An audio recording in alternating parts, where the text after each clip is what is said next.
அனைத்து உறவுகளுக்கும் வணக்கம். நான் உங்கள் அம்புநாட்டு காலாடியார் திலீப் சோழர் பேசுகிறேன். மீண்டும் இந்த காணொளி யாருக்குன்னு பார்த்தீங்கன்னா, நம்மளுடைய அன்பு சகோதரர் கபிலன் அவர்களுக்கு தான். ஏன்னா அவர் நேற்று ஒரு வீடியோ போட்டிருந்தார். எப்போதும் நான் சொல்கிறது தான், நம்மளாக யாருக்கும் எந்த ஒரு வீடியோவும் போட மாட்டோம். ஸோ நமக்காக ஒரு வீடியோ போட்டிருந்தாங்கனாக்க அதில் எந்த அளவுக்கு அவங்க என்ன சொல்லியிருக்காங்க, எந்த அளவுக்கு உண்மை இருக்குது, அதுலேருந்து என்ன சொல்ல வர்றாங்க அப்படின்னு சொல்லிட்டு அந்த காணொலியை எடுத்து அதை சிறு சிறு பாகங்களாக பிரித்து விளக்கம் கொடுப்போம். அதன் அடிப்படையில் தான் நம்ம இப்போ அவர் பேசியிருக்க காணொலிக்கு விளக்கம் கொடுக்க போகிறோம்.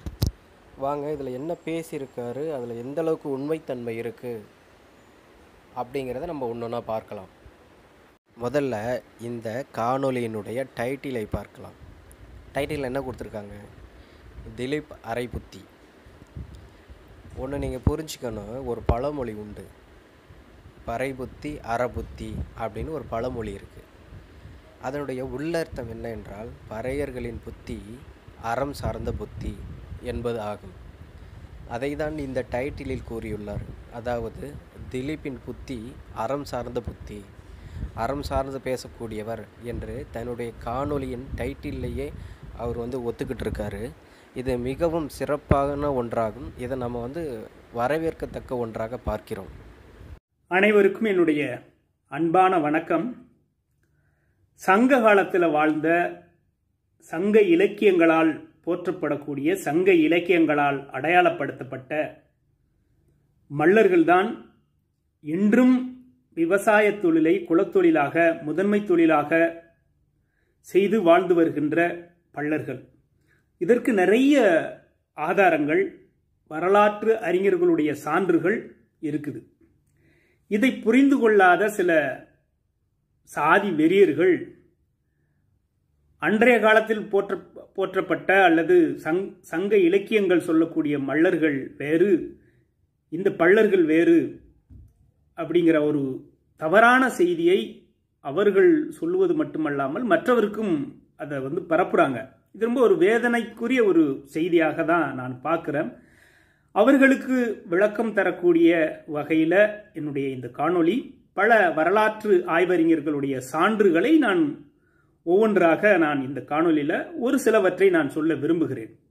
இதில் அவர் சொல்கிறது ரொம்ப நகைப்பாக இருக்குது. என்னென்னா, அன்னைக்கு மருத நிலத்தில் மல்லர்கள் தான் உழவு தொழில் செய்தார்கள், உழவர்களாக இருந்தார்கள். அதே தொழிலை இன்னைக்கு முதன்மை தொழிலாக பல்லர்கள் தான் வைத்துள்ளார்கள். உழவர்களாக இன்றைக்கு அறியப்படுபவர்கள் பல்லர்கள் தான். அதனால் மல்லர் என்றால் பல்லர் தான் அப்படின்னு இவர் சொல்கிறார். அப்புறம் என்ன சொல்கிறாருனாக்க, இதை சில பேர் ஏற்க மறுப்பதோடு அது பொய்யான பரப்புரையை மக்கள்கிட்ட கொண்டு போய் சேர்க்குறாங்க. சாதி வெறியர்கள், சாதி வெறியோடு அப்படிங்கிறாரு. இல்லை, நீங்கள் சொல்கிறத ஏற்றுக்கக்கூடியதாகவே இல்லை. என்னென்னா, ஒரு விஷயம், இன்றைக்கி பல்லர்கள் மட்டும்தான் உழவு தொழில் செய்கிறார்களா? அதோடு அல்லாமல் அன்றைக்கு மல்லர்கள் என்று குறிஞ்சி நில குறவர்களையும் பாலை நில மறவர்களையும் அழைத்துள்ளார்கள். ஆக அன்றைக்கு குறிஞ்சி நிலத்தில் மல்லர்கள் என்று அடையாளப்படுத்தியவர்கள் இன்றைக்கு என்னவாக இருக்கிறார்கள்? அன்றைக்கு பாலை நிலத்து மறவர்களை மல்லர்கள் என்று அழைத்தார்களே, இன்றைக்கும் மறவர்கள் இருக்கிறார்கள். ஏன் அவர்களை மல்லர்கள் என்று கூறக்கூடாது? உங்களுடைய ஒரு கருத்து நீங்கள் சொல்லணுன்னாக்க அது உண்மையாக இருந்தால் தான் அதை ஏற்றுக்குவாங்க. அதில் துளி கூட உண்மை இல்லை என்றால் யாரும் ஏற்றுக்கொள்ள மாட்டார்கள். அதை மக்கள்கிட்ட இது உண்மை இல்லைன்னு பரப்புரை செய்ய தான் செய்வார்கள். அவர்களை நீங்கள் சாதி வெறியர்கள் என்றால் அதை விட ஒரு முட்டாள்தனம் வேறு எதுவுமாக இருக்காது. தியாகி இம்மானுவேல் சேகரனார் அவர்களை முகநூலில் தவறாக பதிவு செய்ததை எதிர்த்து நான் வெளியிட்ட ஒரு காணொலிக்கு பறையர் சமூகத்தைச் சேர்ந்த சகோதரர் திலீப் அவர்கள் ஒரு காணொலி போட்டிருக்காரு. அவரு கேட்டிருக்காரு இந்த விளக்கம். முதல்ல மல்லர்களுக்கும் பல்லர்களுக்கும் உள்ள தொடர்பு என்னங்கிற மாதிரி சொல்றாரு. இரண்டாவது தமிழர் தேசிய பேரவை ஒரு சாதி வன்மத்தோட, சாதி வெறியோட நடந்து கொள்கிறது, இவர்கள் தமிழர் தேசியம் பேசல அப்படிங்கிற மாதிரி எல்லாம் பேசுறாரு. போலி தமிழ் தேசியம் சொல்றாரு. அதாவது, நாங்கள் தமிழ் தேசியத்தை தான் விரும்புகிறோம், தமிழர் தேசியத்தை தான் விரும்புகிறோம். ஆனால் அந்த தமிழ் தேசியம், தமிழர் தேசியம் இந்த மல்லர் குறுகளுடைய சமூக தேசியம், சமூக அரசியல்ல தான் ஒளிந்து கொண்டிருக்கிறது. நீங்கள் எந்த இனக்குழு அல்லது எந்த அரசியல் கட்சிகள் நீங்கள் தனித்து நின்று நீங்கள் அரசியல் அதிகாரங்களை கைப்பற்றினாலும் இந்த மல்லர் குடிகளுடைய விடுதலை, மல்லர் குடிகளுடைய வளர்ச்சி முழுமை பெறாமல் தமிழருக்கான தேசியம், தமிழர்களுக்கான தேசியம் என்பது முழுமை பெறாது, முற்று பெறாது, வளர்ச்சி பெறாது. அது தமிழர் தேசியமாக முழுமையான தமிழ் தேசியமாக, தமிழர் தேசியமாக இருக்காது என்பதை சகோதரர் திலீப் அவர்கள் புரிந்து கொள்ள வேண்டும். ஒன்று பதிவு பண்ணுறாரு.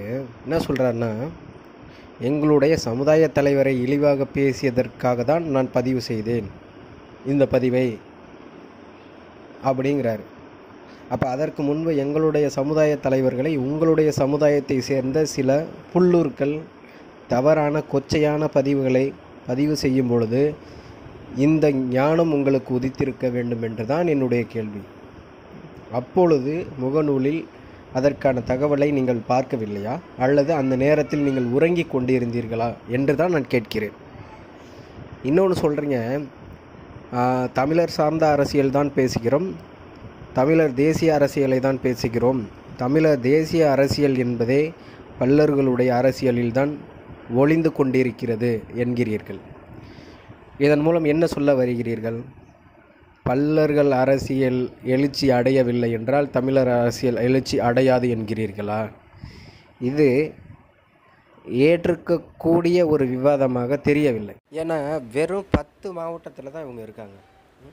இந்த 10 மாவட்டத்தில் இருந்துக்கிட்டு இவங்க என்ன சொல்கிறாங்க, எங்களுடைய எழுச்சி இல்லைனாக்கா தமிழர் அரசியலே இங்கே நடக்காது அப்படின்னாக்கா இது என்ன ஒரு இது? இங்கே ஒன்று புரிஞ்சுக்கங்க, என்ன தமிழ்நாட்டில் எந்த மாவட்டத்துக்கு போனாலும் பறையர் என்ற சமுதாயம் இல்லாத மாவட்டமே கிடையாது. நீங்கள் வேணால் சொல்லுங்கள் எந்த மாவட்டத்தில் இல்லைன்ட்டு. என்ன அப்படி இருக்கக்கூடிய ஒரு சமுதாயத்தின் எழுச்சியை ஒட்டி தான் இந்த தமிழ் தேசிய அரசியல் இருக்குமே ஒழிய வெறும் 10 மாவட்டத்தில் இருக்க உங்களுடைய சமுதாயத்தை நம்பி தான் இந்த தமிழ் தேசிய அரசியல் இருக்குதுன்னு சொன்னால் இதை விட ஒரு சிரிப்பு என்னத்தை சொல்கிறதுன்னு எனக்கு தெரியல. நீங்கள் இந்த இடத்துல திரும்ப பிம்பப்படுத்த பார்க்குறீங்க. என்னன்னாக்கா பல்லர் எழுச்சி, பல்லரின விடுதலை என்று கூறாமல் நீங்கள் மல்லரின எழுச்சி, மல்லரின மக்களின் விடுதலை என்று திரும்ப நாங்கள் தான் மல்லர்னு ஆதாரமற்ற நீங்கள் வெறும் வாய் சவுடாலை கூறிய இந்த மக்கள் மண்டையில் நீங்கள் உங்களுடைய இதை நீங்கள் ஏற்ற பார்க்குறீங்க. ஏன்னா ஒரு விஷயத்தை திரும்ப ஒரு 10 டைம் சொல்லிட்டாக்க இந்த மக்கள் ஏற்றுக்குவாங்க அப்படின்னு நீங்கள் மட்டும் இல்லை, உங்கள் சமுதாயத்தில் உள்ள எல்லாருமே இப்படி தான் இருக்கீங்க. தரவுகளோடு பதிவு செய்யுங்க. நான் திரும்பவும் சொல்கிறேன், நீங்கள் சொல்கிறது எல்லாருமே ஏற்றுக்குவாங்க. தரவுகளோடு பதிவு செய்யுங்க. இந்த ஆதாரமற்ற வெறும் வாய் வார்த்தைகளை யாரும் ஏற்றுக்க மாட்டாங்க.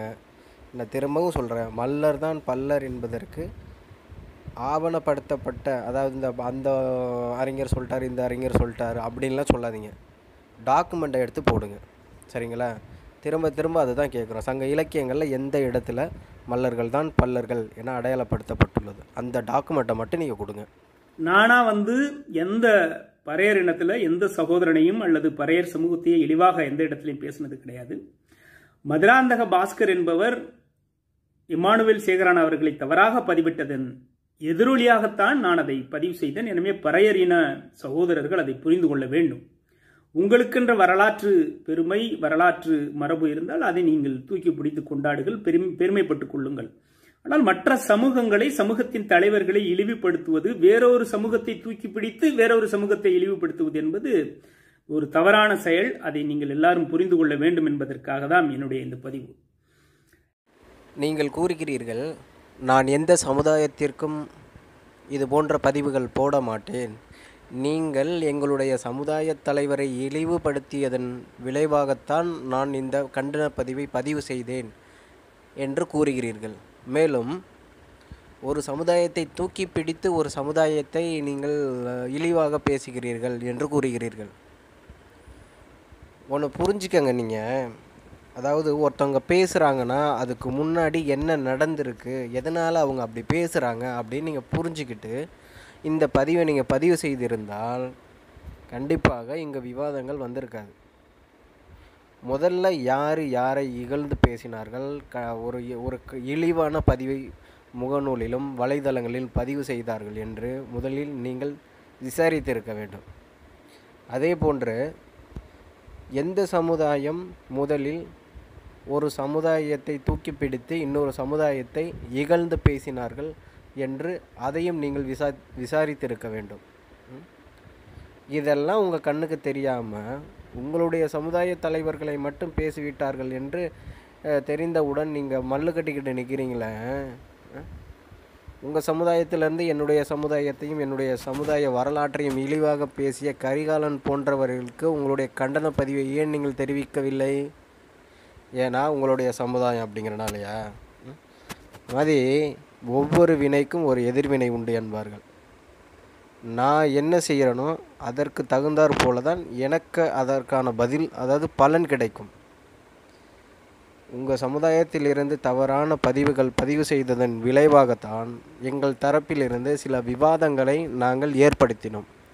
இது உங்களுக்கு தவறாக தெரிந்திருந்தால் முதலில் தவறு செய்தவர்களுக்கு நீங்கள் கண்டன பதிவை போட்டுவிட்டு பிறகு எங்களுக்கான பதிவை போட்டு இருந்தால் கண்டிப்பாக நான் மனதார உங்களை நீங்கள் கூறுவதை ஏற்றிருப்பேன். சங்க இலக்கியத்தில் சொல்லப்பட்ட மல்லர்கள் தான் இன்றைய பள்ளர்கள் என்பதற்கான ஆதாரங்களை நான் வைக்கிறேன். உங்களுக்கு சில விஷயத்தை புரிந்து கொள்வதற்கு ஒரு அடிப்படை தகுதி அறிவுகள் வேண்டும். அது இருக்குதா என்னன்னு நீங்க உங்களை சுய பரிசோதனை செய்து கொண்டு நான் சொல்லுகின்ற இந்த வரலாற்று செய்திகளை நீங்கள் பரிசோதனை செய்து பார்த்துக் கொள்ளுங்கள். அதாவது நீங்க அது உண்மைதானா என்பதை பரிசோதித்துக் கொள்ளுங்கள். சரியா? வரலாற்று ஆய்வறிஞர் சீனிவாச ஐயங்கார் அவர்கள் தன்னுடைய தமிழ் ஸ்டடீஸ் என்ற ஒரு நூலில், இந்த நூலானது பெரும்பானாற்றைப்படை என்கிற ஒரு சங்க இலக்கிய நூலானது காஞ்சி மாநகருடைய வரலாற்று பெருமையை சொல்லக்கூடியது. அந்த வரலாற்று பெருமையை சொல்லக்கூடிய பெரும்பானாற்றப்படையில அந்த காலத்துல அந்தனர் குடிகளுக்கு அருகிலேயே மல்லர் குடிகள் இருந்ததாகவும் அந்த மல்லர்கள் தான் இன்றும் வாழக்கூடிய பள்ளர்கள் என்பதை அந்த நூலை அடிப்படையாக வைத்து தன்னுடைய ஆய்வு அறிக்கையில, ஆய்வு நூல்ல இந்த சீனிவாச ஐயங்கார் என்ற வரலாற்று ஆசிரியர் அடையாளப்படுத்துகிறார். பக்கம் நம்பர் 75 தன்னுடைய தமிழ் ஸ்டடீஸ் என்ற ஒரு நூல்ல. அதை நீங்க வாங்கி அதை தெளிவுபடுத்திக் கொள்ளுங்கள். இது ஒன்று. இரண்டாவது, சென்னை பல்கலைக்கழகத்தின் வரலாற்று பேராசிரியருமான தலைவருமாக இருந்த முனைவர் பட்டம் பெற்ற ஹனுமந்தன் அவர்கள் தன்னுடைய நூலான தீண்டாமை ஒரு வரலாற்று பார்வை, அன்டச்சபிலிட்டி ஏ ஹிஸ்டாரிக்கல் வியூ என்ற ஒரு நூல்ல மிக தெளிவாக ஆதாரத்தோடு, அதாவது சங்க இலக்கியங்கள்ல குறிக்கப்படுகிற அந்த மல்லர்கள் தான் இன்றைய பள்ளர்கள், இவர்கள்தான் மூவேந்தர் வழி மரபு என்று தன்னுடைய நூல்ல குறிப்பிட்டிருக்காரு. அதையும் வேண்டுமென்றால் நீங்கள் வாங்கி படித்து பரிசோதனை அல்லது நீங்கள் அதை சரியா என்று நீங்கள் படித்து தெரிந்து கொள்ளுங்கள். மூன்றாவதாக, தமிழ் ஆங்கிலம் அகராதி எழுதிய ஆங்கிலேயர் டாக்டர் வின்ஸ்லே அவர்கள் தன்னுடைய அந்த அகராதி நூலான 745 பக்கத்தில் உழவு தொழிலை இன்றும் விடாது செய்து கொண்டிருக்கக்கூடிய இந்த பள்ளர்கள் தான் மல்லர் என்ற வார்த்தையோட உச்சரிப்பு வேறுபாடே அப்படிங்கிற மாதிரி தெளிவுபடுத்தியிருக்காரு. அதாவது பள்ளர்கள் தான் மல்லர்கள், மல்லர்கள் தான் பள்ளர்கள் என்பதை மிக ஆதாரமாக தெளிவாக அவர் அடையாளப்படுத்தியிருக்கிறார். இந்த பள்ளர்கள் தான் மல்லர்கள், மல்லர்கள் தான் மூவேந்தர் மரபு வழிகள், மூவேந்தன் மூத்த குடிகளாக இருக்க இந்த பாண்டிய வழி மரபு மக்கள், இவர்கள் தான் தமிழகத்தில், பண்டைய தமிழகத்தில் மருதநில குடிகள் அப்படிங்கிற பல விஷயங்களை இதில் அவர் அடையாளப்படுத்தியிருக்கிறார். இதில் சொல்கிறாரு, சீனிவாஸ் ஐயங்கார் கூறியிருக்கிறார், அனுமந்தன் அவர்கள் கூறியிருக்கிறார், வின்ஸ்லே கூறியிருக்கிறார், மல்லர்கள் தான் பல்லர்கள் என்று அப்படின்னு சொல்கிறார். நான் ஏற்கனவே சொன்னேன் உங்கள்கிட்ட, அதாவது வரலாற்று ஆசிரியர்கள் கூறியுள்ளார்கள் என்று நீங்கள் பதிவிடாதீர்கள். ஏனென்றால் இவர்கள் இதற்கு முன்பு கூறிய புத்தகத்தின் அடிப்படையில் தான் இவர்கள் கூறுகிறார்கள். நீங்கள் சொல்லக்கூடிய அனுமந்தனோ அல்லது ஸ்ரீனிவாஸ் ஐயங்காரோ வின்ஸ்லேயோ இவங்கெல்லாம் என்ன எடுத்திருக்காங்கன்னா, கம்பேரிசன், முக்கூடர் பல்லில் உள்ள அந்த பாடல்களையும் சங்க இலக்கியங்களில் உள்ள பாடல்களையும் கம்பேரிட்டிவ் பண்ணி, இப்போ நீங்கள் பண்ணிகிட்டு இருக்கீங்களா, அதை தான் நீங்களும் பண்ணுறீங்க. நீங்கள் என்ன பண்ணுங்கள், சங்க இலக்கியங்களில் நீங்கள் சொல்லக்கூடிய 500 பதிற்று 10 ஓகே 14 கீழ்கணக்கு நூல்களில் எந்த இடத்தில் மல்லர்கள் தான் பல்லர்கள் என்று குறிப்பிடப்பட்டுள்ளது. அதை நீங்கள் பதிவு பண்ணுங்கள். அதை விட்டுட்டு நீங்கள் வந்து இந்த ஆசிரியர் அதாவது எப்படின்னா, இப்போ நீங்கள் சொல்லக்கூடிய இதே வந்து சீனிவாச ஐயங்கார் தான் நீங்கள் வந்து வடவேங்கடத்தில் இருந்து உங்களுடைய பூர்வீக நிலம்ங்கிறது வந்து வடவேங்கடம் அப்படின்னு குறிப்பிட்டிருக்காரு. அதாவது வலங்கை என்ற சமூகங்கள் தங்களுடைய பூர்வக்குடியாக சோழ மண்டலத்தையும், இடங்கை என்று சொல்லக்கூடிய பல்லர்கள் தங்களுடைய பூர்வக்குடியாக வடவேங்கடத்தையும் குறிப்பிட்டார்கள் என்று இதே சீனிவாச ஐயங்கார் தான் சொல்லியிருக்காரு. அதே போன்று நீங்கள் கூறக்கூடிய சங்க இலக்கியங்கள் தான் மல்லர்கள் என்றால் குறவர்கள் என்றும், மல்லர்கள் என்றால் பாலை நில மறவர்கள் என்றும் கூறியுள்ளது. அப்போ அவையெல்லாம் பொய்யா? மல்லர் என்ற பெயரானது சங்க இலக்கியங்களில் குறிஞ்சி நிலத்து மக்களையும் மருத நிலத்து மக்களையும் ஏன் பாலை நிலத்து மக்களையும் கூட அடையாளப்படுத்தியுள்ளது. அதே போன்று சங்க இலக்கியங்களில் சொல்லக்கூடிய மல்லர்கள் என்பவர்கள் அன்று பறைக்கருவியை வாசித்திருக்கார்கள். அப்படியானால் அவர்கள் இசைக்குடி என்று நீங்கள் கூறுகிறீர்களா? இதில் எது உண்மை என்று நீங்கள் கூறுகிறீர்கள்? அதே தமிழ் ஆங்கில அகராதியில்தான் பொறை என்றாலும் பறை என்றாலும் ஒரே சொல்லாடல் என்று கூறுகிறது. பறை என்பதன் வேறு சொல்லே பொறை என்று கூறுகிறது. பொறை என்றால் மலை, பறை என்றாலும் மலை என்று கூறுகிறது. அவற்றை உங்களால் ஏற்றுக்கொள்ள முடியவில்லை. ஆனால் பல்லன்தான் மல்லன் என்று கூறுகிறது என்பதை வந்து ஏற்றுக்கொள்ள வேண்டும் என்று கூறுகிறீர்கள். இது எந்த அளவுக்கு ஒரு சரியானதாக இருக்கும் என்று நீங்கள் தான் கூற வேண்டும். இதுபோல நிறைய வரலாற்று ஆய்வறிஞர்கள் பண்டைய காலத்தில் சங்க இலக்கியங்களால் போற்றப்படக்கூடிய அல்லது குறிப்பிடப்படக்கூடிய அந்த மல்லர்கள் தான் இன்றைய பல்லர்கள், அவர்கள்தான் மருதநில குடிகள் என்பதை தெளிவாக எடுத்துரைக்கின்றன. இப்போ இன்னொரு ஆதாரமாக இருக்குது. அதாவது வந்து திருவாசகத்தை பாடிய அப்பர் அவர்கள் பட்டீஸ்வர கோவிலில் இருக்கக்கூடிய பட்டீஸ்வரர் கோயிலுக்கு வரும்போது, அதாவது இறைவனை வணங்குவதற்காக வரும்போது, சிவனும் பார்வதியும் வயல்ல இறங்கி நட்டு கொண்டிருந்தார்கள் என்று அடையாளப்படுத்துகிறார். அதே மாதிரி பல அறிஞர்கள் இப்போ அதே கோயிலுடைய தல புராணமாக இருக்கக்கூடிய பட்டீஸ்வர கோயிலின் தல புராணத்தை எழுதிய கச்சியப்ப முனிவர் ஏறக்குறைய 200 ஆண்டுகளுக்கு முன்பு சிவன் தான் மல்லராக இறங்கி நாட்டு நட்டார் என்பதை தன்னுடைய செய்யுள் வடிவத்தில் அவர் அதை அடையாளப்படுத்தியிருக்கிறார். அதை நான் படித்து காமிக்கிறேன். வந்தனர் பயில வன்கணநாத ஏவல் செய் மல்லராய் விரவி முந்துரும் பட்டி பள்ளனை எடுத்து மொழி வழி வினை தொடங்கினாராய் அப்படிங்கிறத கச்சியப்ப முனிவர் அவர்களால் நம்ம போரூர், கோயம்புத்தூருக்கு அருகில் உள்ள போரூர் பட்டீஸ்வரர் சிவன் கோயிலுடைய தலப்புராணத்தில் எழுதப்பட்ட இலக்கிய வரலாறு இது.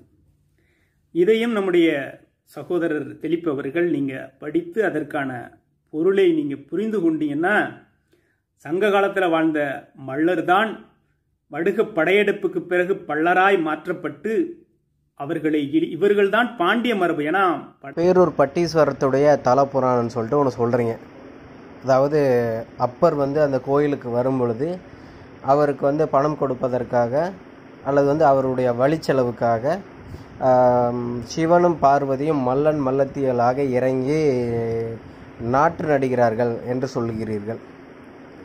ஒன்று தெரிஞ்சுக்கங்க, கோவை பட்டீஸ்வரத்துடைய தலப்புராணம் என்பது வேறு.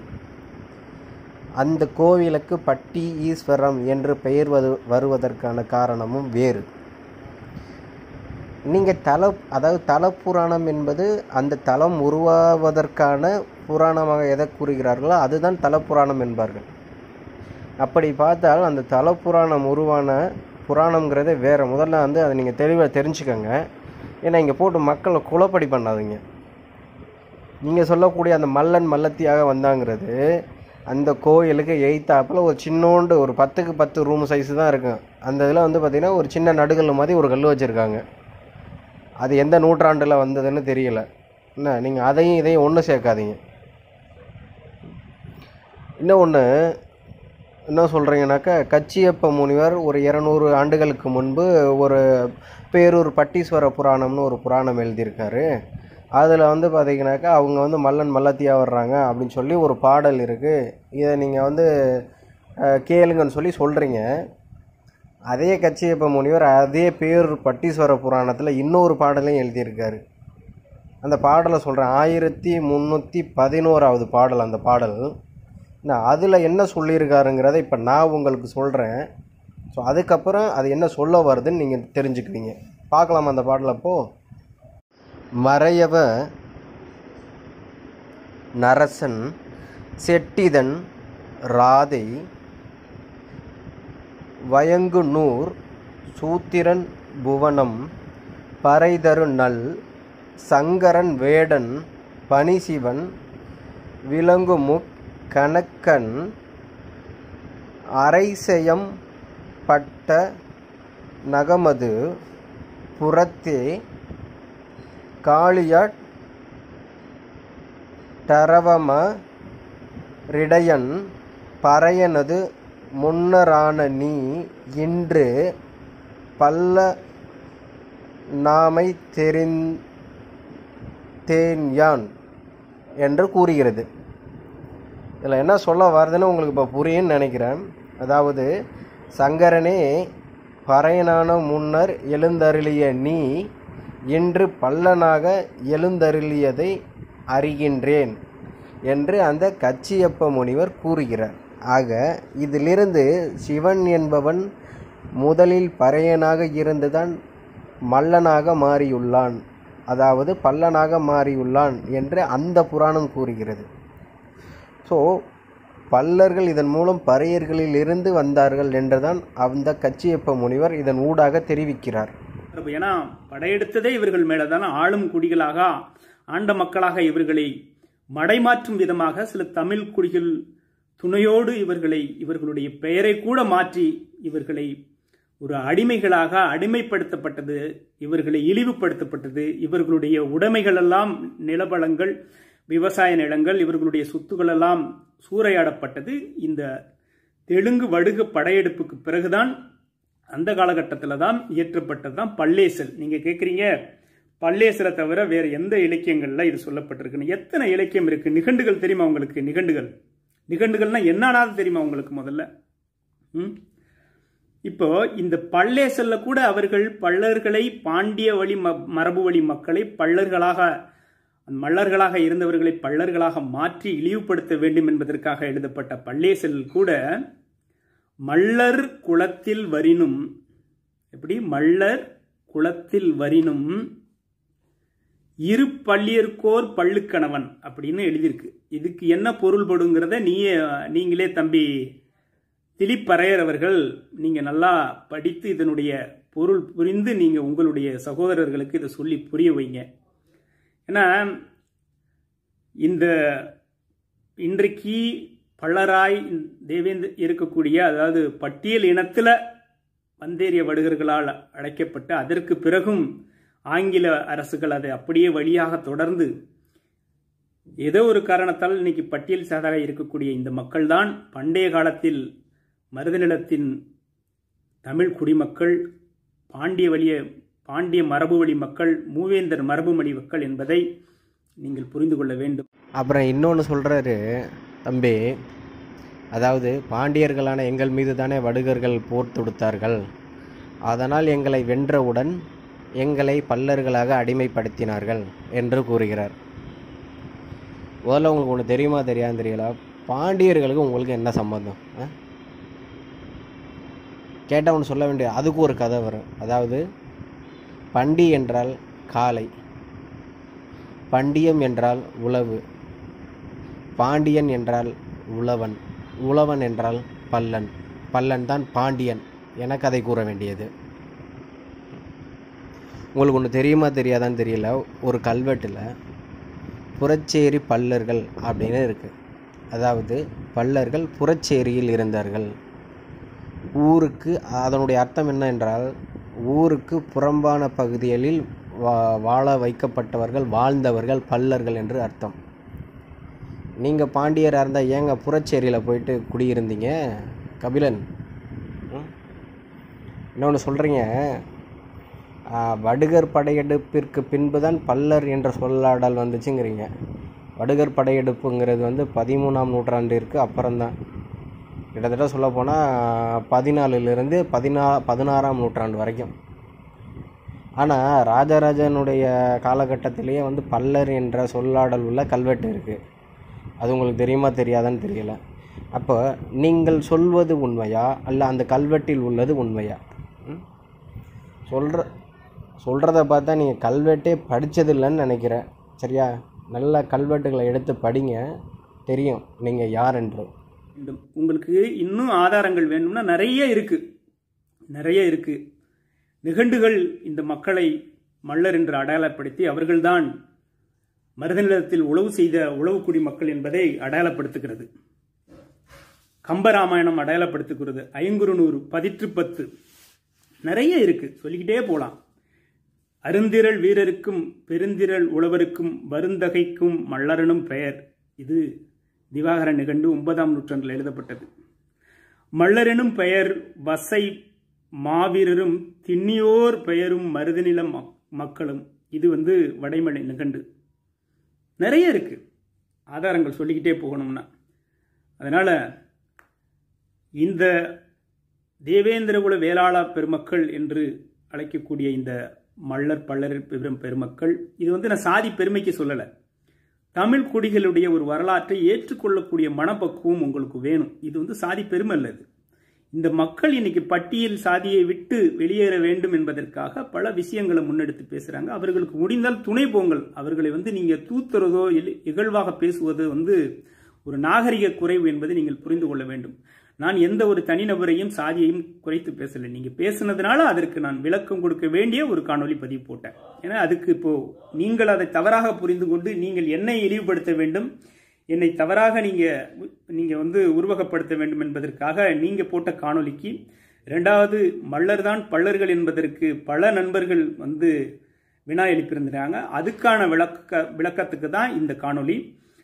அன்பு சகோதரன் கபிலன் அவர்களே, நீங்கள் கூறியது போன்று அதே நிகண்டுகளிலும் அதே போன்று 500, 10 போன்ற சங்க இலக்கியங்களிலும் குறவர்களை மல்லர்களாகவும் மறவர்களை மல்லர்களாகவும்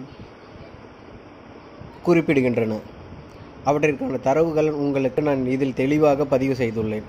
இதை நீங்கள் பார்க்கும் பொழுது உணர்வீர்கள் என்று நினைக்கிறேன். ஆக மல்லர்களை மருதநிலக்குடியாக நீங்கள் கூறுவதே மிக தவறான செயல். மல்லர்கள் என்பவர் குறிஞ்சி நிலத்தில் இருந்திருக்கிறார்கள். மல்லர்கள் என்பவர் பாலை நிலத்தில் இருந்திருக்கிறார்கள். மல்லர்கள் என்பவர்கள் முல்லை நிலத்திலும் இருந்திருக்கிறார்கள். ஆக ஒரு குறிப்பிட்ட ஒரு நிலத்தில் மட்டும் மல்லர்களை அடைத்து அவர்களை நீங்கள் ஒரு குறிப்பிட்ட தொழிலை செய்பவர்களாக கூறினால் அதை விட ஒரு பெரிய பொய்யே கிடையாது. நிகண்டுகளில் மல்லன் என்றால் வலிமை உடையவன் என்றுதான் பொருளில் குறிப்பிடப்பட்டுள்ளது. அதை ஒரு நிலத்திற்கான குடியாக எங்குமே அடையாளப்படுத்தவில்லை. மேலும் நிகண்டுகளில் உழவர் என்ற சொல்லாடலும் மல்லர் என்ற சொல்லாடலும் இரு வெறும் இனக்குழுக்களாக காண்பிக்கப்படுகிறது.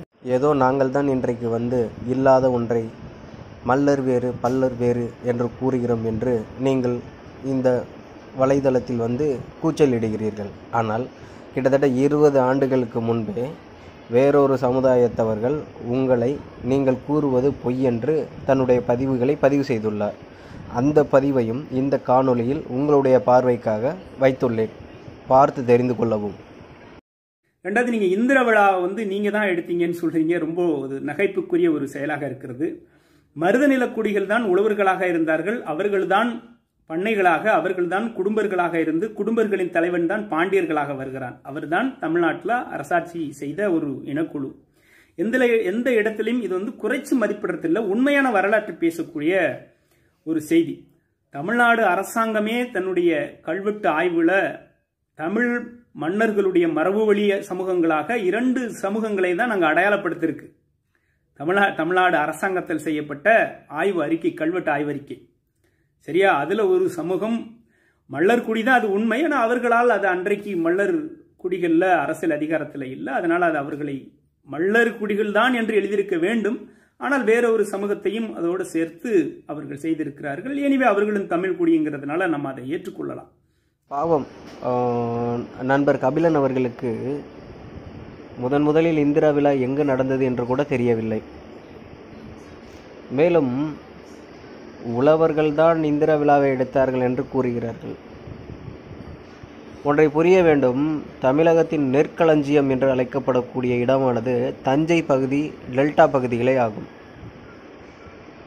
மேலும் இந்திரா விழா நடந்ததாக கூறக்கூடிய சிலப்பதிகாரத்தில் கூறப்பட்டுள்ள இடமானது பூம்புகார் என்று அழைக்கக்கூடிய நகரமானது இப்பகுதியிலே தான் இருக்கிறது. ஏதோ பாண்டியர்கள் தான் இந்திரா விழாவை எடுத்தார்கள் என்று இங்கு வந்து பிதற்றுகிறார். மேலும் அரச மரபினர் என்று இரு சாதிகளை தான் அடையாளப்படுத்தியிருக்கிறார்கள். அதில் ஒன்று நாங்கள் என்கிறார். எனக்கு தெரிந்து மூவேந்தர்களும் என்று அழைக்கக்கூடியது ஒரே சமுதாயம். அது இன்றைக்கு நாடார் சமுதாயம் என்று சொல்லக்கூடியவர்களை தான் அரசு மூலியம் அதை அறிவித்தார்கள். இதுதான் எனக்கு தெரிந்து. புதுசாக இவர் ஒன்றை சொல்லுகிறார். அது எந்த இடத்தில் இருக்கிறது என்று கூட தெரியவில்லை. மேலும் தன்னை பாண்டியர்களாக அடையாளப்படுத்தி கொள்ளும் இவர்கள் அதே பாண்டியர்களுடைய கல்வெட்டுகளில் புறச்சேரிகளில் இருந்தார்கள் என்பதும் இவருக்கு தெரியவில்லை. என்ன செய்வது? எடுத்து கூறுவோம். தெரிஞ்சுக்கங்க. தெரிஞ்சுக்கிட்டு ஒன்று ஒன்றா ஆகா இப்படியெல்லாம் இருந்திருக்கும், அதனால் நம்ம ஒரு பொய்யான தகவலை சொன்னால் ஏற்றுக்க மாட்டாங்க அப்படின்னு இனிமே தெரிஞ்சுக்குவாருன்னு நினைக்கிறேன். பார்க்கலாம். இதில் வரக்கூடிய சமயக்கணக்கரும் அமையக்கணக்கரும் என்பது யாரை குறிப்பிடும் என்பது கபிலன் அவர்களுக்கு தெரியும் என்று நினைக்கிறேன். கணக்கர் என்றால் கணிப்பவர், அதாவது காலத்தை கணிப்பவர். அன்று சோதிடங்களையும் காலநிலைகளையும் கணித்தவர்கள் யார் என்று அவரை கூறியுள்ளார். இது நான் சொல்ல தேவையில்லை, பார்த்தாலே தெரியும். ஆக இந்திரா விழா என்பது முதலில் எடுத்தவர்கள் எங்கு நடைபெற்றது என்பது இவர் தெரிந்து கொள்வார் என்று இதன் ஊடாக நான் நினைக்கிறேன். அதனால் பறையர்கள் அரசனுடைய தொடர்புடைய மக்களாக அறிவு சார்ந்த விஷயங்களை வானவியல் ஆராய்ச்சிகளில் பல செய்திகள், அது மாதிரி ஜோதிட இதில் பல விஷயங்களில் அறிவு சார்ந்த மக்களாக இருந்திருக்கிறார்கள், கற்றறிந்தவர்களாக இருந்திருக்கிறார்கள். ஆனால் நீங்கள் சோழ பரம்பரை, நீங்கள் தான் சோழ மன்னர்கள், நீங்கள் தான் முசுகுந்தன் சோழனை உங்களுடைய சமூகம் என்று அடையாளப்படுத்துவது ரொம்ப வேதனைக்குரியது. உங்களுக்கென்ற பெருமை வரலாற்று, நீங்கள் திருவாரூர் கோயிலில் நீங்கள் ஏதோ முதல் பரிவட்டம் வாங்குகிறீர்கள், ரொம்ப மகிழ்ச்சி. சக தமிழ் குடியன் என்னுடைய சகோதரன் வாங்குகிறான் என்றால் எனக்கு மகிழ்ச்சி தான். இந்த மண்ணுக்கும் மொழிக்கும் தொடர்பில்லாதவன் ஒரு பெருமையை பெறுவதில்ல, அதை சொல்றதில் எனக்கு பெருமை இல்லை. என் கூடவே ஆதிக்குடிகளிலிருந்து என் கூடவே இருந்த ஒரு சகோதரன் அதை பெறுகிறான் என்றால் எனக்கு மகிழ்ச்சி தான். ஆனால் பொய்யான வரலாற்றை நீங்கள் இந்திரன் பறையர் சமூகத்தில் தான் பிறந்தார் என்று அடையாளப்படுத்துவது, நீங்க தான் வெண்குடை திருவிழா ஏதோ நீங்க முதல் மரியாதை வாங்குவது என்று பொய்யான விஷயங்கள். ராஜபாளையம் வெண்குடை திருவிழாவுடைய வரலாற்றை நீங்கள் முதல்ல படிங்க. அந்த வரலாற்றை படிங்க. ராஜபாளையத்தில் நடைபெறக்கூடிய அந்த வெண்குடை திருவிழாவுக்கும் மதுரை மீனாட்சி அம்மன் கோவிலுக்கும் நீர்காத்த அய்யனார் என்று சொல்லக்கூடிய அந்த இறைவனுக்கும் என்ன தொடர்பு என்பதை நீங்க வரலாற்றை படிங்க. நிச்சயமாக அடுத்தடுத்த காணொலியில் இந்திர விழாவை பற்றி முழுமையான ஒரு காணொலி நான் உங்களுக்காக போடுறேன். இந்திர விழாவுக்கும் ராஜபாளையத்தில் நடைபெறக்கூடிய வெண்குடை திருவிழாவுக்கும் என்ன தொடர்பு, மல்லர்களுக்கும் இந்த திருவிழாவுக்கும் என்ன தொடர்பு, இந்த திருவிழா ஏறக்குறைய 400 ஆண்டுகளுக்கு மேலாக ராஜபாளைய திருவிழா இந்த வெண்குடை திருவிழா நடந்து கொண்டிருக்கிறது. அந்த வெண்குடை திருவிழா என்பது 7 மல்லர்கள் வாழக்கூடிய தெரு வழியாக தான் போகும். அந்த 7 தெருவுக்கு தான் போகும் அந்த சாமி புறப்பாடு. அந்த சாமி இந்த 7 இறைவன் 7 மல்லர்கள் வாழக்கூடிய தெருக்களுக்கு மட்டும்தான் சென்று திரும்பும். அதெல்லாம் நீங்க புரிந்து கொள்ள வேண்டும். இது சாதி பெருமைக்காக சொல்லுது, தமிழர்களுடைய பெருமையாக பாருங்கள். ஆனா என்னைக்கு இவர் முசுகுந்த சோழருக்கும் உங்களுக்கு என்ன சம்பந்தம்னு கேட்டாரோ அதுலேருந்து இவரை பற்றி தெரிஞ்சிருச்சு. இவர் ஏதோ 1-2 புத்தகத்தை மட்டும் படிச்சுட்டு இந்த முகநூல்லையும் இந்த வலைதளத்துலையும் அவங்க மக்கள்கிட்ட கம்பு சுற்றிக்கிட்டு இருக்காருன்னு நினைக்கிறேன். ஏன்னா ஒன்று தெரிஞ்சுக்கங்க கபிலன், முதல்ல முசுகுந்தன் எந்த குலத்தில் பிறந்தான் என்று தெரியுமா? இஷ்வாகு குலத்தில் பிறந்தவன் முசுகுந்தன். இஷ்வாகு குலம் என்பது கோழியர்களுடைய குலம், அதாவது சூரிய குலம் என்பார்கள். இன்றைக்கு சோழர்கள் அனைவரும் தங்களை சூரிய குலத்தவர்கள் என்று தான் அடையாளப்படுத்திக் கொள்வார்கள். கோலியர்கள் யார் என்றாவது தெரியுமா? இன்றைக்கும் பறையரின் ஒரு பிரிவாக கோலிய பறையர்களாக இன்றும் வாழ்ந்து கொண்டிருக்கிறார்கள். இந்த கோலிய பறையர்கள் யாருக்கு பொண்ணு கொடுப்பாங்கன்னு தெரியுமா? சாக்கியர்கள் என்று சொல்லக்கூடிய சாக்கிய பறையர்களுக்கு. சாக்கிய பறையன் என்ற கல்வெட்டு இருக்குது, காட்டட்டா உங்களுக்கு. சாக்கியர் கூத்து ஆடியது பறையர்கள், பறையர் கூத்தனான சாக்கியர் அப்படின்னு இலக்கியங்கள் இருக்குது. இன்னொன்று இதை விட இதை தான் உங்களுக்கு மெயின். முசுகுந்தன் திருமணம் செய்தது யாரை என்று தெரியுமா? வீரபாகு சாம்பான் என்று சொல்லக்கூடிய பறையனுடைய மகளான சித்திரவல்லி என்ற பெண்ணை தான் திருமணம் செய்துள்ளான். வீரபாகு சாம்பான் யார் என்று உங்களுக்கு தெரிந்திருக்கும் என்று நினைக்கிறேன். பொன்னர் சங்கர் கதைகளை கேட்டிருந்தால் உங்களுக்கு தெளிவாக தெரிந்திருக்கும். இது மாதிரி எத்தனையோ வரலாற்று ஆவணங்கள் இருக்கிறது, ஒன்றையும் படிக்கிறது இல்லை. ஆனால் இங்கே வந்துட்டு அவர் யார் இவர் யாருன்னு சொல்லி நீங்கள் வந்து பாட்டுக்கு ஏதாவது கம்பு சுற்றிட்டு இருக்க வேண்டியது. கொஞ்சம் படிச்சுட்டு வாங்க, இன்னும் நிறையா உங்கள்கிட்ட எதிர்பார்க்குறேன். சரியா? பறையன மக்களுக்கு ஒரு பெருமை இருக்கிறது என்றால் எனக்கு 100% அதில் மகிழ்ச்சி இருக்கிறது. என்னுடைய சகோதரன் சக தமிழ் குடிகளுக்கான பெருமை என்பதை நான் மற்றவர்களுக்கு எடுத்து சொல்வேன். ஆனால் ஒரு பொய்யான தகவலை, ஒரு பொய்யான வரலாற்று திரிப்பை நீங்கள் வந்து இப்போ ஏதோ பறையர் தேவேந்திரன் என்று சொல்கிறீங்க. இதெல்லாம் வந்து என்ன சொல்கிறதுன்னு எனக்கு தெரியல. பறையரில் நிறைய வள்ளுவன், சாம்புவர் என்ற நிறைய விஷயங்கள் இருக்கிறது, பெருமைகள் இருக்கிறது. அதை சொல்லுங்க, அதை ஏற்றுக்கொள்ள தயாராக இருக்கிறோம். வரலாற்று செய்திகளை நீங்கள் ஆதாரத்தோட பதிவிடுங்கள். நான் சொன்ன அத்தனை செய்திகளுக்கும் வரலாற்று ஆதாரங்கள் இருக்கிறது, வரலாற்று ஆய்வறிஞர்கள் இருக்கிறார்கள். என்ன, வரலாற்று ஆய்வறிஞர் காமராஜ் அவர்கள் இந்த பாண்டராசா கோவில்கள் எப்படி பாண்டிய மக்களுக்கும் பாண்டிய மன்னர்களுக்கும் மல்லர்குடி மக்களுக்கும் அந்த புளியங்குடி பகுதியில் வாழ்கின்ற அந்த மல்லர்களுக்கும் என்ன தொடர்புங்கிறத சொல்லியிருக்கிறாங்க. அதை தான் நானும் கூறுகிறேன். வரலாற்றிற்கு புறம்பான செய்திகளை நீ கூறினால் எவ்வாறு ஏற்றுக்கொள்வார்கள்? வரலாற்று சங்க இலக்கியங்களில் எந்த இடத்திலும் பல்லர் தான் மல்லர்கள் என்று இல்லை. அதே போன்று மல்லர்களை ஒரு நிலத்தின் குடியாக வரையறுக்கவில்லை. ஏனென்றால் குறிஞ்சி, முல்லை, மருதம் 3 நிலத்திலும் அவர்களுடைய பெயர்கள் இருந்ததற்கான சங்க இலக்கியங்கள் உள்ளன. இன்னொன்று சொல்கிற, காமராசர் சொல்லியிருக்காரு தொல்லியல் துறை ஆய்வாளர் அப்படின்ட்டு. இந்த நான் சொன்னல தேவேந்திர பறையன் சொல்லிட்டு, அந்த கல்வெட்டும் தொல்லியல் துறையிலிருந்து எடுத்து கொடுத்தது தான். என்னமோ நான் வந்து ஏதோ ஒரு புத்தகத்திலேருந்து எடுத்து கொடுக்குற மாதிரி சொல்கிறேன். நீன்னு உனக்கு சாதகமாக யாராச்சும் ஏதாச்சும் ஒன்று சொல்லிட்டு போனாக்க அதை சொல்கிறிய, அதை எதன் அடிப்படையில் சொல்லியிருக்காங்கன்னு சொல்லி பார்ப்போம். இப்போ நீ சொல்கிற என்ன வரலாற்று ஆய்வாளர்கள் சொல்லிட்டாங்க பல்லர் தான் மல்லர்ன்ட்டு, எந்த புத்தகத்தில்? அந்த புத்தகம் தமிழ்னு சொல்கிற, தமிழ் ஸ்டடீஸ்னு சொல்கிற, அதில் என்ன சொல்லியிருக்காருன்னு பாரு. முக்கூடர் பள்ளியிலுடைய வரிகள் இது போன்று கூறுகிறது என்று தான் சொல்லியிருக்காரு. நீங்கள் தான் அவங்கன்னு வந்து அவர் வந்து அங்கே வந்து அவங்க வந்து என்னன்னாக்கா சொல்லி இருக்குன்னு தான் சொல்லியிருக்காரு. அவர் வந்து இவங்க பல்லர்னா மல்லர் தான் அப்படின்னு அவர் வந்து ஜஸ்டிஃபிகேஷன் கொடுக்கல. சரியா? இன்னும் ஒன்று, தேவேந்திர பறையன் என்ற பட்டத்தை உன்னால் ஏற்றுக்க முடியலை. கல்வெட்டு ஆவணங்களே நீ ஏற்றுக்கலைன்னா வேறு எதை தான் ஏற்றுக்குவ நீன்னு?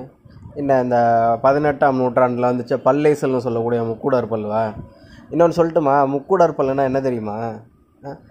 இந்த இன்றைக்கெல்லாம் வந்து வயலில் நின்று பாட்டு பாடிக்கிட்டு இருப்பாங்கல்ல, என்ன அது மாதிரி அன்றைக்கி பாடின பாட்டை எடுத்து ஒரு இலக்கிய நடையில் எழுதுனாங்க. சரியா? இன்னொன்று சொல்கிறேன், வடுகர்களுடைய ஆட்சி காலத்தில் வந்து பல்லர்களை இகழ்ந்து தான் அது பாடப்பட்டுள்ளதுன்னு சொல்கிறேன்.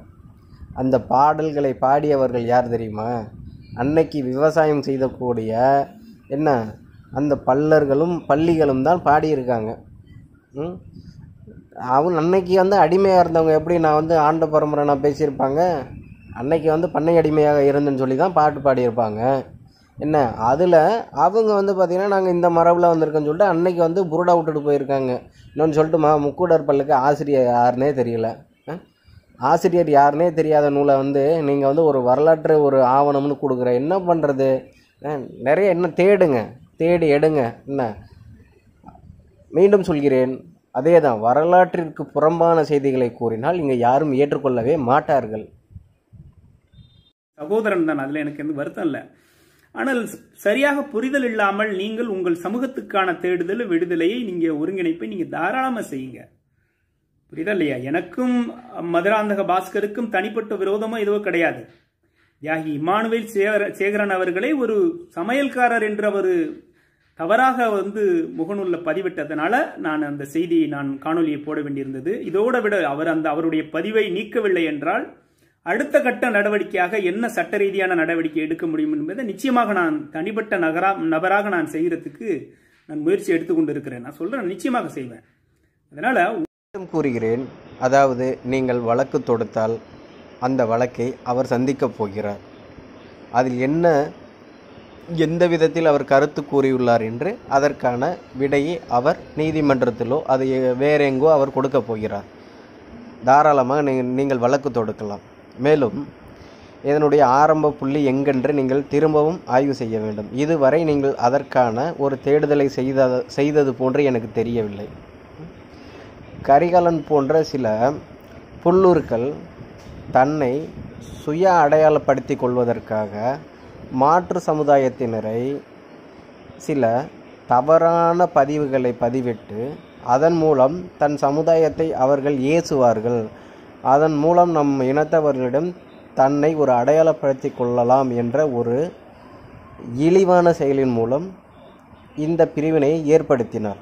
ஆனால் இதுவரை அதை பற்றி நீங்கள் பேசியதாக எனக்கு தெரியவில்லை. நான் மீண்டும் மீண்டும் கூறுகிறேன், உங்கள் தரப்பில் உள்ள உங்களுடைய சமுதாயத்தவர்களை முதலில் கண்டியுங்கள். பிறகு அடுத்த சமுதாயத்திற்கு நீங்கள் கண்டனத்தை தெரிவிக்கலாம். உங்களுடைய தலைவர்களை நீங்கள் போற்றுங்கள், பாராட்டுங்கள், உங்களுடைய சமூகத்தின் பெருமைகளை பேசுங்கள், உங்கள் மக்களை ஒன்றிணையுங்கள். எங்கெல்லாம் அடக்குமுறைகள் நம்மளுடைய தமிழ் குடிகளுக்கு வருகிறதோ அங்க நின்று போராடுங்கள். நாங்களும் வருகிறோம். இதுல ஏதுகில்ல. பள்ளர் குடிகள் பட்டியல் சாதியிலிருந்து வெளியேறுவதில் உங்களுக்கு ஏன் இந்த காழ்ப்புணர்ச்சி? தேவேந்திர குல வேளாளர் என்ற பெயர் வாங்குறதுல உங்களுக்கு என்னையா காழ்ப்புணர்ச்சி இருக்குது? பிள்ளைமார் குடிகள் உள்ள நம்மளுடைய வெள்ளாள சகோதரர்கள் நிறைய பேர் அந்த புரிதலை ஏற்றுக்கொண்டு என்னுடைய சக தமிழனுக்கு வேளாளர் என்று பெயர் இல்லை என்றால் எனக்கும் தேவையில்லை அப்படிங்கிற ஒரு செய்தி எல்லாம் பார்க்கும்போது நிறைய நம்மளுடைய வெள்ளாளரின தமிழ் மக்கள் நண்பர்கள் நமக்கு துணையாக நிற்கிறாங்க. அது ரொம்ப பெருமையா இருக்கு. அகமுடையார் சங்கத்திலிருந்து நமக்கு துணையாக நிற்கிறார்கள், பெருமையாக இருக்கு. கள்ளர் மறவர் இயக்கங்கள்ல இருந்து நமக்கு ஆதரவாக பேசுகிறார்கள். நமக்கு ஏன் பறையர் குடிகள் மட்டும் உங்களுக்கு ஏன் இவ்வளவு ஒரு பெரிய ஒரு காழ்ப்புணர்ச்சிங்கிறது எனக்கு புரியல. திருமாவளவன் அவர்களுடைய அரசியல் என்பது திராவிட இயக்கத்தை சார்ந்து செயல்படக்கூடியது. அது முற்றிலும் மல்லர்களுக்கு எதிரான ஒரு இது. தனிப்பட்ட முறையில் எனக்கு திராவிட இயக்கத்தை பிடிக்காது. அதனால திருமாவளவன் பெரிய ஆளுமை, அதுல மாற்றுக்கிறது இல்லை. அவர் பயணிக்கின்ற அந்த பாதை, அவர் எடுக்கின்ற அவர் கொள்கை ரீதியாக அவர் சொல்லுகின்ற இந்து மதத்தில் இருந்துகின்றே இந்து மதத்தை இழிவு செய்யக்கூடிய ஒரு நபர். அவர் இவ்வளவு இழிவு என்பார். ஆனா மதத்தை துறந்து அவர் கிருஷ்ணாகவோ இல்ல இஸ்லாத்தை தழுவ சொல்லுங்களாம் பார்க்கலாம் முடியாது. ஏன்னா அவர் அங்கிருந்து மதம் மாறிட்டாருன்னா அவர் அங்க ரிசர்வ் தொகுதியில நிக்க முடியாது இல்லையா? அது மாதிரி நிறைய விஷயம் இருக்கு தம்பி திலீப், சரியா?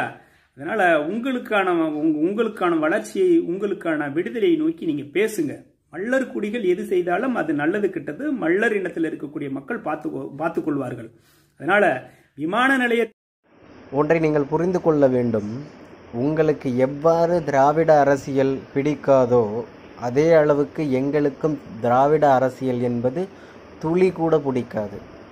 மேலும் நீங்கள் கூறுகிறீர்கள் திருமாவளவனை நீங்கள் விமர்சனம் செய்யுங்கள், அதை நான் ஒரு பொழுதும் எதிர்க்க மாட்டேன். ஆனால் திருமாவளவனை நான் விமர்சிக்கிறேன் என்ற பெயரில் அவர் இந்த சமுதாயம் என்று ஒரு பொய்யான பரப்புரையை கூறி பறையர் சமுதாயத்தை இழிவுபடுத்துவதைதான் நாங்கள் கண்டிக்கிறோம். இன்னொன்று, உங்களுடைய பட்டியல் வெளியேற்றத்தை நாங்கள் எந்த இடத்திலும் எதிர்த்ததே கிடையாது. ஒரு உதாரணத்தை கூறுகிறேன். மதிப்பிற்குரிய அண்ணன் மதுராந்தக சோழத்தேவர் அவர்கள் ஒரு முறை தன்னுடைய முகநூலில் ஒரு பதிவு செய்துள்ளார். அதை நீங்கள் பார்த்துள்ளீர்களா என்று எனக்கு தெரியவில்லை. என்று அண்ணன் ஜான் பாண்டியன் அவர்கள் ஒரு கோரிக்கை விடுத்தார். அதாவது பட்டியல் வெளியேற்றம் நிறைவேறும் வரை நான் கருப்பு சட்டையிலேயே இருப்பேன் என்றார். அந்த நொடி அண்ணன் மதுராந்தக சோழத்தேவர் அவர்கள் அடுத்த நிமிடமே ஒரு பதிவை செய்தார் முகநூலில். உங்களுடைய கருப்பு சட்டையை கலட்டுவதற்காக நாங்கள் எந்த நிலைக்கு வேணாலும் சென்று உங்களுக்கு உதவி செய்வோம், உங்களுடன் இருப்போம் என்று. அதற்கான காரணம் என்னவென்றால், பட்டியல் வெளியேற்றத்தை நாங்கள் முழுமனதாக உங்களுக்காக உங்களுடன் இருப்போம் என்பதற்கான அர்த்தம்தான் அது. மேலும் ஒன்றை நீங்கள் புரிந்து கொள்ள வேண்டும். அதாவது நாங்கள் ஒரு 50 ஆண்டு காலமாக தேவேந்திரர் என்ற பெயரை நாங்கள் பயன்படுத்தி கொண்டு வருகிறோம். அதனால் அந்த பெயரில் நாங்கள் பட்டியல் வெளியேற்றம் செய்வது எங்களுடைய விருப்பமாக உள்ளது. அந்த பெயரை எங்களுக்கு விட்டு கொடுங்கள் என்றால் எங்களுடைய பெயரான தேவேந்திரர் என்ற பெயரை நாங்கள் தாராளமாக சகக்குடிகளாக என்னுடைய தோழனாக இருக்கக்கூடிய ஒரு சமுதாயம் எழுச்சி அடைகிறது, அது விடுதலை அடைய வேண்டும் என்றால் இந்த பெயர் தேவைப்படுகிறது என்றால் நாங்களே உங்களுக்கு விட்டு கொடுப்போம், வைத்து கொள்ளுங்கள் என்று அரசாங்கத்திடமே நாங்கள் கோரிக்கை கொடுப்போம். தேவேந்திரர் என்ற பெயரை இவர்களுக்கு கொடுங்கள் என்று. இதுதான் ஒரு சகக்குடிக்கு நாங்கள் செய்யக்கூடிய ஒரு எங்களுடைய கடமையாக இருக்கும். மாறாக நாங்கள் எதிர்க்கிறோம் என்று கூறுகிறீர்களே, இது ஒரு அபத்தமானதாகும். இது ஒரு தவறான ஒரு கண்ணோட்டமாக நான் பார்க்கிறேன்.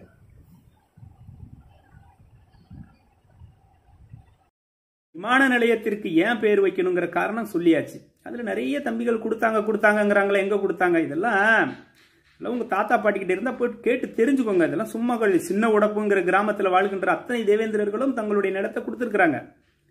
புரியுதா இல்லையா? முத்துராமலிங்க ஐயா அவர்களுக்கு அவர்களுடைய பெயரை விமான நிலையத்திற்கு வைக்கிறது எனக்கும் ஆசை தான், எனக்கும் பெருமை தான். அவர் ஒரு மிகப்பெரிய தலைவர் தான். ஆனால் வேற ஒரு விமான நிலையம் இருக்குது, அங்கெல்லாம் வைங்களாம். யார் எதிர்ப்பு தெரிவிக்க போகிறா? ஒரு பிரச்சனை இருக்கக்கூடிய இடத்துல எதுக்கு மறுபடியும் நம்ம தமிழ் குடிகளிடையே ஒரு இணக்கத்தை பேசக்கூடிய நேரத்தில் அதை மட்டும் பேசுங்க. எதுக்கு நீங்கள் பிரச்சனை இருக்கக்கூடிய இடத்துல எதுக்கு அதே பேர் வைக்கணும்னு நீங்கள் வந்து தொடர்பில்லாமல் நீங்கள் எதுக்கு உள்ளே வரீங்க நீங்கள்? அதனால இது ரொம்ப ஒரு தவறான ஒரு செய்தியாக நான் பார்க்குறேன், ஒரு நிகழ்வாக பார்க்குறேன். திலீப் பறையர் மற்றும் மதுராந்தகம் பாஸ்கர் அவர்களே. அதனால பறையர் இன குடிமக்களுக்குன்ற ஒரு மரபு ரீதியான வரலாற்று பெருமை இருக்கு, அதை பேசிக்கொள்ளுங்கள், நாகரிகமாக பேசுங்க. இங்கே யாரையும் தனிநபரை அல்லது ஒரு சமூகத்தை இழிவுபடுத்துவது நோக்கமல்ல என்னுடைய நோக்கம். விமான நிலையத்திற்கு பெயர் வைக்கக்கூடிய இந்த பிரிவினையில் நீங்கள் ஏன் தேவையில்லாமல் நுழைகிறீர்கள் என்று கேட்கிறீர்கள். எனக்கு இது எப்படின்னு புரியல. அதாவது ஒரு விமான நிலையம் என்பது பலதரப்பட்ட சமுதாயத்தவர்கள் செல்லக்கூடியது, பயணிக்கக்கூடியது. என்ன, அது வெறும் 2 சமுதாயம் மட்டும் செல்லக்கூடிய, பயணிக்கக்கூடிய, பயன்படுத்தக்கூடிய ஒரு விஷயம் அல்ல. அப்படியான ஒரு விஷயத்தை பலதரப்பட்ட சமுதாயத்தினுடைய கருத்துக்களை கேட்டுக்கொண்டு அவர்களின் விருப்பப்படி தான் பெயர் வைக்க வேண்டும். நான் சொன்னது மாதிரி என்னென்னா, அந்த விமான நிலையத்தை சுற்றியுள்ள நகரங்களில், உதாரணத்திற்கு தேனி, இந்த பக்கம் சிவகங்கை, அந்த பக்கம் கோயில்பட்டி, ஸோ இப்படி இருக்கக்கூடிய பகுதிகளில் உள்ள அனைத்து சாதிகளிடமும் ஒரு 100 ஓட்டு, அதாவது 100 பேருடைய கருத்தை கேட்டு அதில் எது பெரும்பான்மையாக கருத்து யார் விரும்புகிறாங்களோ, யாருடைய பெயரை வைக்க விரும்புகிறாங்களோ அந்த பெயரை வைப்பது தான் சிறப்பு. அதன் அடிப்படையில் ஏன் நாளைக்கு என்னுடைய சமுதாயத்தவர்கள் அந்த விமான நிலையத்தில் பயணிக்க மாட்டாங்களா? உங்களுக்கு என்ன சம்பந்தம்னு கேட்குறீங்க. இது எவ்வளோ ஒரு என்ன ஒரு சிந்தனை உங்களுக்கு? முதல்ல இந்த மாதிரி சிந்தனைகளை மாற்றிக்கங்க, சரியா? தமிழ் குடிகளை ஒன்றிணைத்து தமிழர் தேசியம் அப்படி, அதனால தான் அந்த பேர் வச்சிருக்கோம். இல்லைன்னா மல்லர் இனம் சார்ந்தும் எனக்கு பேர் வைக்க தெரியாதா என்ன? அதனால தமிழர் தேசியம் என்றால் மல்லர்களுடைய தேசியம். மல்லருக்கான விடுதலை அடைந்த பிறகுதான் இந்த மல்லர்களுடைய எழுச்சி தான் தமிழர் தேசியத்தின் எழுச்சி என்பதை புரிந்து கொள்ள வேண்டும். ஏன்னா இன்னைக்கு மருதநில குடிகளாக இருக்கக்கூடிய இவர்கள் தான் வந்தேறிய வடுகர்களால் நேரடியாக பாதிக்கப்பட்ட மக்கள். மற்ற இன்னைக்கு மேல்தட்டில் இன்னைக்கு பொருளாதார ரீதியில் அல்லது அரசியல் ரீதியாக பெரும்பான்மையாக வளர்ச்சியடைந்த நிலையில் இருக்கக்கூடிய தமிழ் குடிகள் எல்லாம் வந்தேறிய வடுகு கும்பல்களுக்கு துணை போனாங்க. அவங்க அன்னைக்கு அந்த தவறை உணர்றாங்க. அந்த மக்கள் இன்னைக்கு அந்த தவறை உணர்கிறார்கள். இந்த மல்லர் குடிகளை ஒடுக்குவதற்காக வந்தேறிய வடுகு கும்பலுக்கு துணை போன மக்கள் இன்றைக்கு தங்களுடைய தவறுகளை உணர்ந்து இன்னைக்கு சக தமிழ் குடிகளை ஒன்றிணைக்கக்கூடிய வேலைகளை செய்கிறாங்க. அதனால நம்ம எல்லாரும் பள்ளர், பறையர், நாடார், கோனார், தேவர், செட்டியார் எல்லாரும் நம்ம ஒன்றாக கைகோர்த்து தமிழர் தேசியம், தமிழ் தேசியம் படைக்கிறதுக்கான கொள்கை ரீதியான கருத்துக்களை தான் நம்ம பேசுறோம். இதுல மல்லர்கள் இன்னைக்கு ஆதி தமிழ் குடிகளாக, மருதநிலத்து மக்களாக, பாண்டிய மரபுவழி மக்களாக இருந்த மக்கள் இன்னைக்கு ஒரு பட்டியல் சாதிகளாக இருக்கிறாங்க. அதற்கான ஒரு விடுதலையை, போராட்டத்தை அவர்கள் கடந்த 100 ஆண்டுகளாக செய்து கொண்டு வருகிறார்கள். அதற்கு உங்களுடைய ஆதரவு, ஒத்துழைப்பு, இதை தான் நாங்கள் எதிர்பார்க்கிறோம். புரியுதா இல்லையா? எந்த சமூகத்தையும் தாழ்த்தி பார்க்கக்கூடிய எண்ணம் எனக்கு இல்லை. அவர் தமிழர்கள் அல்லாதவர் இருந்தால் கூட அவருக்குன்ற ஒரு மனிதர்களாக பிறந்திருக்கிறார். அவர்கள் என்ற ஒரு சமூகம், அவர்கள் என்ற ஒரு இனம், அவர்களும் ஒரு உயிர் தானே. அருந்ததியர் சமூகத்தை சார்ந்த ஒரு பையனுடைய முதுகலை பிளேடால வெட்டின போது கூட நான் கண்ணீர் விட்டேன். நான் மனசு உடைந்து போய் நான் ரொம்ப வருத்தப்பட்டேன். நான் என்னுடைய பதிவுகள் எல்லாம் நான் பதிவு செய்திருக்கிறேன். அது மாதிரி உயிர் என்பது எல்லாருக்கும் சமமானது. எல்லாருக்கும் மனது இருக்கு, மனிதநேயம் இருக்கு, எல்லாருக்கும் உணர்வு இருக்கு. எல்லாருடைய உணர்வுகளையும் மதிக்க தெரிந்தவன் நான். அதனால தனிப்பட்ட முறையில் எனக்கு பறையர்குடி மேல எந்த வருத்தமும் இல்லை. இது போன்ற நபர்கள் இவர்கள் புரிதல் இல்லாமல் பேசுகிறார்கள் என்று மட்டும்தான் நான் நினைக்கிறேன். இல்லை நீங்க தெரிந்தும் கொண்டு உங்களை அடையாளப்படுத்துவதற்காக பேசுகிறீர்களோ என்றான்னு தெரியாது. அதனால தமிழ் குடிகள் நமக்குள்ள இருக்கக்கூடிய அந்த பிணக்குகளை நீக்கிட்டு தமிழர்களாய் ஒன்று சேர்ந்து தமிழ் தேசியம் படைக்கணும் வேண்டும் என்று இந்த நேரத்தில் நான் கேட்டுக்கொள்கிறேன். நன்றி, வணக்கம். கபிலன் அவர்களே, எனக்கு எப்போ வேணாலும் நான் தயார். நாம் எங்கு எப்போது வேணாலும் விவாதம் செய்யலாம். அது முகநூல் மூலியமாகவோ அல்லது அலைபேசி மூலியமாகவோ அல்லது நேரோ. பெட்டர் பார்த்திங்கன்னா நம்ம நேரில் உட்காந்து ஒரு லைவ் டெலிகாஸ்ட் பண்ணிவிட்டு 2 பேருமே விவாதிக்கலாம். அதனால் இடத்தை ஒரு பொது இடமாக நம்ம முடிவு செய்து கொள்வோம். நான் ஏற்கனவே சொன்னது தான். வாங்க நம்ம வள்ளுவர் கூட்டத்தில் ஒரு மீட்டிங் வச்சுக்குவோம். என்ன எல்லோரும் உட்காருவோம், வள்ளுவர் கூட்டத்தில் உட்காந்து ஒரு விவாதம் பண்ணுவோம். என்ன சங்க இலக்கியங்களில் பல்லர் தான் மல்லர் என்று எங்கு கூறியுள்ளது, தேவேந்திர பல்லன் என்று எந்த ஒரு கல்வெட்டில் உள்ளது, பாண்டியர்கள் தான் பல்லர்கள் என்பதற்கு என்ன ஆவணம் உள்ளது, சோழர்களுக்கும் உங்களுக்கும் என்ன சம்பந்தம், சேரர்களுக்கும் உங்களுக்கும் என்ன சம்பந்தம் என்று நாம் தாராளமாக விவாதிப்போம். அதே போன்று சோழர்களுக்கும் எங்களுக்கும் என்ன சம்பந்தம் என்று நான் பல கல்வெட்டுகளை தருகிறேன். சரியா? எத்தனை கல்வெட்டு உங்களுக்கு வேணும்? சோழர்கள் பறையர்களாக விழுப்பறையர்களாக தன்னை அடையாளப்படுத்தி கொண்ட எத்தனை கல்வெட்டுகள் வேண்டும் அனைத்தையும் நான் தருகிறேன். சரியா? அடுத்து இன்னொன்று சொல்கிறீங்க, திரும்ப சொல்கிறீங்க தமிழர் எழுச்சி என்பதே பல்லர்களுடைய எழுச்சி என்று. அதாவது என்னன்னாக்கா ஒட்டுமொத்த தமிழர்களும் நீங்கள் பல்லர்களுக்காக இங்கே போராட வேண்டும் என்கிறீர்கள். அப்போ தான் தமிழ் தேசியம் அமையும் அப்படிங்கிறீங்க. இதை விட நீங்கள் வெளிப்படையாக சொல்லிடலாம். நாங்கள் இப்போ நாங்கள் பட்டியலேருந்து வெளியேறணும், எங்களுக்கு உதவி செய்யுங்க அப்படின்னு கேளுங்க. அதற்காண்டி தமிழர் என்ற ஒரு பெயரை நீங்கள் ஒரு கேடயமாக வைத்து கொண்டு இங்கே இந்த மாதிரி கேட்காதீங்க. சரியா? அதே மாதிரி பார்த்திங்கன்னா உங்களுடைய எழுச்சி இல்லை என்றால் தமிழர்களுடைய எழுச்சியே இல்லை என்று சொல்லாது. இங்கு தமிழர் தேசியத்தை அமைக்க வேண்டும் என்றால் இங்கு பெருங்குடியாக இருக்கக்கூடிய தமிழ்நாடு முழுக்க பரவி இருக்கக்கூடிய அது பறையரின மக்களால் மட்டுமே முடியும் என்பதை ஒழிய வெறும் 10 மாவட்டத்தில் இருக்க நீங்கள் ஒருபொழுதும் அதை சாத்தியப்படுத்த முடியாது. மீண்டும் கூறுகிறேன், உங்களுடைய சமுதாயத்திலும் சரி உங்களிடமும் சரி எனக்கு நல்ல ஒரு மரியாதை உள்ளது. ஒரு சக தோழனாக நான் பார்க்கிறேன், உங்களை என்னுடைய சகோதரனாக பார்க்கிறேன். கண்டிப்பாக உங்களுடைய பட்டியல் வெளியேற்றத்திற்கு எங்களுடைய முழு ஆதரவு என்றும் இருக்கும். ஆனால் சில சில்லுவண்டுகள் செய்யக்கூடிய தவறுகளை நீங்கள் கண்டிப்பாக களையெடுக்க வேண்டும். அதை கண்டறிந்து அவற்றை தடுத்து நிறுத்த வேண்டும். மீண்டும் கூறுகிறோம், எங்களுடைய அரசியல் என்பது எங்களுடைய வரலாற்றை சார்ந்து சென்று கொண்டிருக்கிறது. உங்களை விட நாங்கள் அதிகமாக தலித்தியத்தை எதிர்த்து கொண்டிருக்கிறோம். ஆகவே நீங்கள் உங்களுடைய அரசியலை முன்னெடுங்கள். என்றும் நாங்கள் உங்களுடன் துணை இருப்போம். மாறாக சில கரிகாலன் போன்றவர்கள் செய்யக்கூடிய தவறுகளால் இங்கு மிக பெரும் இரு சமுதாயத்திற்கும் இடையே பிரிவினைகள் ஏற்படுகிறது. அவற்றை நீங்கள் தடுத்து நிறுத்தினால் மட்டுமே இது போன்ற பிரச்சனைகள் இனி வரும் எதிர்காலத்தில் நிகழாது என்பதற்கு நான் உறுதியளிக்கிறேன்.